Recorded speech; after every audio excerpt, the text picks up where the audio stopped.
ആധുനിക ഈജിപ്തിൻ്റെ ശില്പിയായ മുഹമ്മദ് അലി പാഷയുടെ കൊട്ടാരത്തിലേക്ക് കിഴക്കൻ ദേശങ്ങളിൽ നിന്നെത്തിയ സ്വർണ്ണകാന്തിയും മാസ്മരിക മധുരവുമുള്ള ആ വിസ്മയ ഫലത്തെക്കുറിച്ചുള്ള വർത്തമാനം എത്തിച്ചേർന്നു.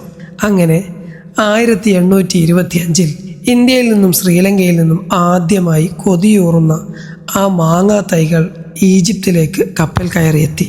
കെയ്റോയിലെ ഷൂബ്ര കൊട്ടാരത്തിൻ്റെ ഉദ്യാനത്തിലും റൗള ഐലൻഡിലെ കൊട്ടാരത്തിലെ ശാന്തതയിലുമാണ് അവ ആദ്യമായി വേരുപിടിച്ചത്. വൈകാതെ മുഹമ്മദ് അലി പാഷയുടെ മകനായ ഇബ്രാഹിം പാഷ മാങ്ങയുടെ വിസ്മയകരമായ രുചിയിൽ ആകൃഷ്ടനായി.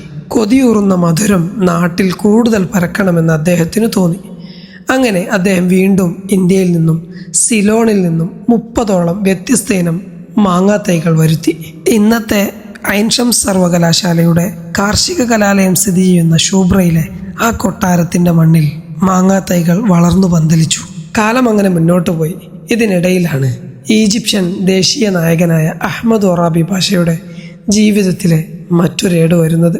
ബ്രിട്ടീഷുകാർക്കെതിരായ സമരത്തിൻ്റെ പേരിൽ സ്വന്തം മണ്ണിൽ നിന്ന് സിലോണിലേക്ക് നാടു കടത്തപ്പെട്ട അദ്ദേഹം അവിടെയുള്ള വർഷങ്ങളിൽ മാന്തോട്ടങ്ങളുടെ ഇടയിൽ ആശ്വാസം കണ്ടെത്തി.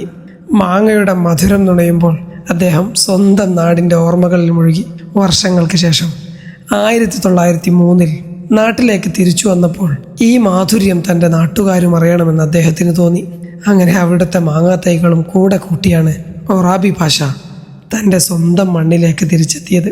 തുടക്കത്തിൽ കൊട്ടാരങ്ങളിലും ഉദ്യാനങ്ങളിലും മാത്രം ഒതുങ്ങി നിന്ന ഈ വിദേശഫലം പിന്നീട് ഈജിപ്ഷ്യൻ്റെ മണ്ണുമായി ഇണങ്ങി. പരമ്പരാഗതമായ കൃഷിതന്ത്രങ്ങളിലൂടെയും സ്വാഭാവിക ക്രോസ് ബ്രീഡിങ്ങുകളിലൂടെയും അത്ഭുതകരമായ മാറ്റങ്ങൾ സംഭവിച്ചു.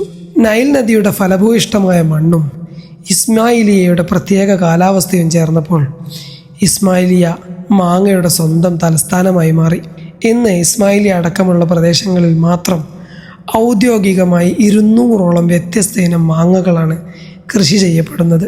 ഈജിപ്ഷ്യൻ മാങ്ങകളുടെ റാണിയായ അവൈസ്, കൈകൊണ്ട് ഞെഴിച്ച് ജ്യൂസ് കുടിക്കാൻ പ്രശസ്തമായ സുക്കരി, വെണ്ണ പോലുള്ള സിബ്ദ, കൂടാതെ അന്താരാഷ്ട്ര തലത്തിൽ പേരുകേട്ട കെൻറ്റ്, കീറ്റ്, നവോമി തുടങ്ങി നീളുന്നു ഈ അത്ഭുതകരമായ പട്ടിക. വെള്ളം ചേർക്കാതെ തികച്ചും പ്രകൃതിദത്തമായ കട്ടിയുള്ള പൾപ്പും അസാധ്യ രുചിയുമുള്ള ഈജിപ്ഷ്യൻ മാങ്ങ ജ്യൂസ് ഇന്ന് ലോകമെമ്പാടും പ്രസിദ്ധമാണ്. കൊട്ടാര ചുവടുകളിൽ നിന്ന് തുടങ്ങി ഇസ്മായിലിയയുടെ മണ്ണിൽ പടർന്നു പന്തലിച്ച ആ മാങ്ങ ഇന്ന് കോടിക്കണക്കിന് ഡോളർ വരുമാനം നേടിത്തരുന്ന വലിയൊരു അന്താരാഷ്ട്ര കയറ്റുമതി ബിസിനസ്സും ഈജിപ്തുകാരുടെ ദേശീയ അഭിമാനവുമാണ്.